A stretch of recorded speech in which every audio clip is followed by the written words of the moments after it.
Nurture the darkness of your soul until you become whole. Can you do this and not fail? Can you focus your life breath until you become supple as a newborn child? While you cleanse your inner vision, will you be found without fault? Can you love people and lead them without forcing your will on them? When heaven gives and takes away, can you be content with the outcome? When you understand all things, can you step back from your own understanding? Giving birth and nourishing, making without possessing, expecting nothing in return. To grow, yet not to control. This is the mysterious virtue. So I think one common misunderstanding about Taoism is the conflation of humility and softness with weakness and apathy. Taoism teaches us to be soft, but it does not teach us to be weak. On the contrary, the Tao Te Ching instructs us to improve ourselves as much as we possibly can. It's just that self-improvement for a Taoist often looks quite different from the self-improvement we see all around us in the rest of the world. And let's just establish one thing here. Taoism and self-improvement do indeed go hand in hand. The first lines of chapter 10 read, "Nurture the darkness of your soul until you become whole."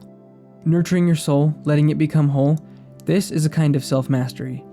But it isn't the self-mastery that comes from aggressively trying to eradicate all of your faults. It isn't making a list of all your problems and making goals to fix them. Lists and goals can be helpful, and they can have their place, but the Tao Te Ching prescribes a different kind of healing. Think of what it means to nurture your soul. Another translation renders this passage as, husbanding the animal and spiritual souls.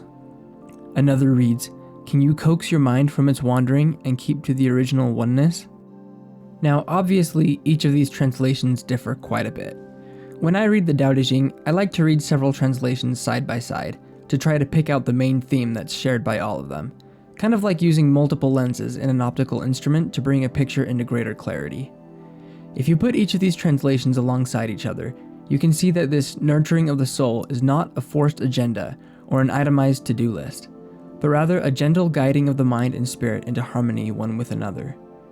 Do you remember what it was like when you first started learning to meditate? Or if you're still learning, as we certainly all are, can you think of the first few times you ever tried it? Many people experience their first few attempts at meditation as frustrating and difficult. When I hear people talk about quote-unquote failed attempts at meditation, I most often hear them saying things like, I just can't get my mind to slow down. This betrays a common and totally natural misunderstanding about meditation, which is the idea that meditation is about forcing your mind to calm down and stop thinking. Well, of course, this just doesn't work. One of the most certain methods of getting yourself to think about something is telling yourself not to think about it. So in meditation, we don't try to do this. We allow the mind to do whatever it wants to do. We just choose not to engage with it as it does so.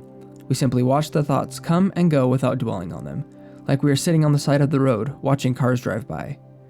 Now, to bring it all back, this definitely takes repetition and practice, but it isn't the sort of thing that you can force to happen. People that teach meditation will often say to gently guide your mind back each time you feel it being carried away by a particular thought. Learning to meditate involves a lot of this gentle guiding back of the mind. Each time you do this, it strengthens your ability to remain a passive observer of your thoughts. This is practice. You are practicing meditation. Learning to master your brain's impulses to get caught up in thought is a kind of self-mastery. But self-mastery in this sense, as you can see, is not the same as forcing. Chapter 33 of the Tao Te Ching tells us, those who master others are strong. Those who master themselves have true power. So while Taoism absolutely is concerned with self-mastery, it teaches a new way of going about it. You are not learning by force of will to behave differently. You are learning to think differently, to see the world differently. A change in behavior is merely a natural result of a change in our personal nature. Now, I can see I've taken up the entire length of this video on only the first two lines of the passage, so I think I might need to make this chapter into a two-part video, so keep an eye out for the second one.